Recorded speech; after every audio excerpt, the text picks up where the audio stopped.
Ahead on this Monday afternoon edition of NFL Live, Antonio Brown has not one but two problems keeping his participation limited in training camp. We'll tell you the latest on his feet and his helmet.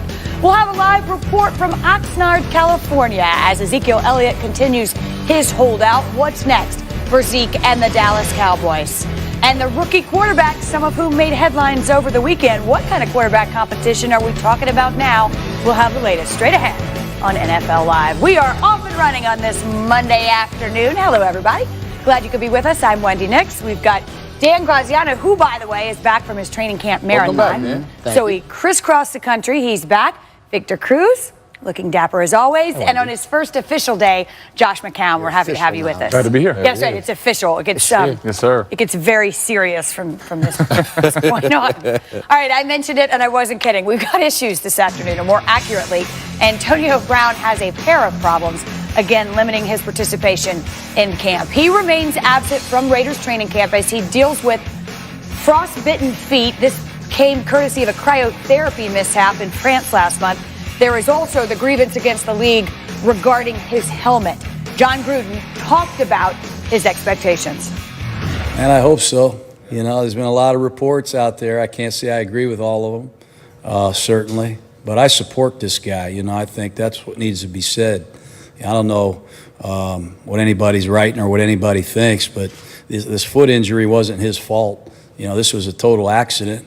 It really wasn't his fault. And it's a serious injury. I know some people are smarting at it, but it's really not a laughing matter. The guy was hurt. He was innocent. He didn't do anything wrong. And the helmet thing is a personal matter to him. You know, he has a strong feeling about what he's worn on his head, and we're supporting him.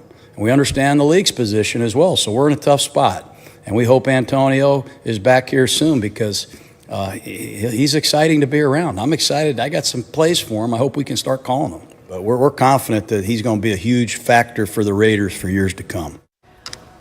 For clarification, let's be clear, Antonio Brown not the only player who would have to switch helmets. If you've used a helmet that's more than 10 years old or it's not approved by the league, you too will have to switch. And that includes Tom Brady, who's wearing a new helmet. Here are his thoughts on the change. I've been experimenting with a couple different ones, and I don't really love the one that I'm in, but you know, I don't have a choice, so I'm just trying to do the best I can to work with it. You kind of get used to the same helmet for a long period of time, and I did that. And my last helmet, you know, I wore in the last 4 Super Bowls, you know, so it was a pretty great helmet for me. And I hated to put it on the shelf, but, you know, that was kind of what they said to do. So kind of what I'm dealing with, and I'm working with something else. All right, a little bit of a humble brag there. I just wore it the last 4 Super Bowls. Not all my Super Bowls. Just the last 4. Right. Having said that, it's true, and you can certainly understand the trepidation on the part of the players, but it's also a safety issue. It's also something that was sort of loosely, collectively bargained. Any way you look at it, it's a rule right now. What can you tell us about Antonio Brown? Well, he had a grievance, and he made his case, and that we will hear at some point from an arbitrator who will rule on this. I think it's unlikely that they rule in his favor, because if they do, my goodness, it's going to be a line of guys wanting their old helmets back. But if they don't, as is expected, you know, now we're hearing threats from Antonio Brown that maybe he won't play if he can't wear his helmet. That's talking about leaving $30 million in guaranteed money on the table. I personally find that unrealistic, and I would be surprised if that happened. But they have, we've seen these charts. They have green, yellow, red, and the helmets, right? And there's 27 that are rated green that they want you to wear. There's, I think, 7 that are rated yellow that you can wear if you want, but they'd rather you didn't. And there's 11 in the red group. So, and they gave you last year as a grandfather year, right? So he was allowed to wear it last year knowing he had to change. So he's had a year plus to try and figure out which of those green ones works for him. And I think that's the league's stance right now, which is, hey, there's a lot of variety there. Approved helmets, find one that works for you, or, yeah, don't play. Victor, I would think, and I'll ask both of you as former players, that you can certainly understand why you'd want the helmet you're comfortable with. But talk about Pandora's box. To your point, Dan, if in fact they were to rule for Antonio Brown, you basically have to say to every player, wear what you want. Yeah, this opens the floodgates if they do in fact rule in favor of Antonio Brown. I do feel like, you know, football players are creatures of habit, right? We have the same, you know, helmet. We get used to it. We run around, especially at the receiver position. When you're making cuts and planning and turning, that helmet is just the one you're comfortable with. And when you change those little nuances, when you change one of those things, it does have an effect on you. Now, I think what Antonio Brown has to understand is that the league is trying to keep everyone safe.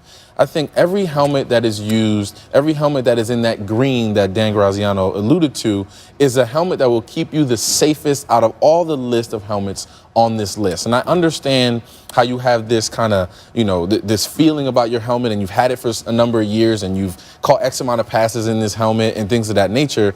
But you have to understand that the league is just trying to keep you safe. Find it. I had to switch helmets after year 5. You find a helmet that works for you. You practice in it. You get acclimated to it, and then you'll be better on in the long run. Josh? Well, I changed a lot of teams throughout the years, but I kept the same style of helmet, right? And that was critical. And they came to us last year and they said, hey, we're working, just as you said, Dan, we're working towards getting this helmet out of the game. I wore an older model as an older gentleman in the league. And so I tried on a few others. They were heavier. There were, some of them, the eye window was wider, and they were like, look, the vision's better. And I said, you know what? It's not about the vision for me. It's just the comfort and the feel of what I've been used to. And so as, it seems like an easy thing and an easy fix. And I agree with you. The league needs it. We need to promote safety at all costs. But for older guys, especially like Tom and Antonio, it's not just like, hey, man, I'll just throw those out and grab another one. You kind of get attached to it. And like Tom said, especially if you got 4 Super Bowls. So I understand Antonio's point. And a couple points. This is not just the NFL. The NFL did this in collaboration with the NFLPA. All the scientific research that led to that helmet chart of the green, yellow, and red. So on some institutional level, the players have agreed to this. And I just think it's important for people out there to understand that the league is not going to be backing off on player safety stuff at this point in its history, especially head-related. I mean, this has been the major talking point of the past decade in the NFL is concussions and what can we do about them to reduce them. And these are efforts in that direction. And again, I don't want to give credence to the idea that Antonio Brown won't play because I too think that's unlikely. But you referenced this. He would be in violation of his contract if he chose not to play. He would not be paid. So if he doesn't play, that's a lot of money. We'll continue now with Overreaction Monday. We're not just talking about the helmet. Again, certainly see his point to a degree. There's the injury. There's already some rumblings, I think, Dan, that there's been late to meetings and this, that, and the other thing. So I'll say this. Brown, the Raiders will regret the decision to sign Antonio Brown. Overreaction or not an overreaction, Victor? I'm going overreaction. I feel like once he's out there, which he will be, we all know Antonio Brown likes to have money, not be giving money back. So he'll be out on that field at some point. Which helmet he'll be wearing, we don't know. But I do feel like he'll be out on that field and it'll all be on display. He'll be that viable option for Derek Carr. He'll be the one that goes out there and does what Antonio Brown does. Catch the football in clutch situations and be that number 1 receiver that we all know he can be. And that's what I feel like he'll be once he suits up, once he's out there on the field with the Raiders. I don't think it's an overreaction. He's not there. He's not there. He's not getting the timing and the things necessary to get himself ready to play with Derek Carr and the things that Derek Carr is going to need to be on the same page with Antonio Brown. So, I think as long as this continues on, you can't get these days back for them, and it's incumbent for those guys to get off to a fast start. A second year in a system with Derek Carr, they need to get going. And so, I would say until he's there, it's a fair reaction because you want him there. You want him on your team. You're second guessing it. Yeah, I'm with Josh, and this pains me. I say it's not an overreaction, and I would have been in Victor's camp, a month or 2 ago. But what's already happening here is too much, right? Like the cryotherapy thing is weird. The helmet thing is weird. You have a guy that hasn't played a game for you yet, and you're dealing with all these kind of unforeseen issues. I think there's definitely a point to be made, as Victor did, about when he's on the field. He's brilliant, and he should be. But my thought was that once he got out of Pittsburgh and out of a situation he said he didn't like, that things would calm down around him, and that does not seem to have been the case. So I don't know for sure whether they will or won't regret it, but I don't think it's an overreaction to say that ultimately down the road they will. What's interesting to me is the juxtaposition with John Gruden, because he's saying all the right things and he certainly has an incentive to make sure this works. But he is not that guy. He is not the guy who's okay with drama. He is not the guy who's okay with late to meetings. At some point, my sense would be he'll lose patience. Yeah, most football coaches aren't.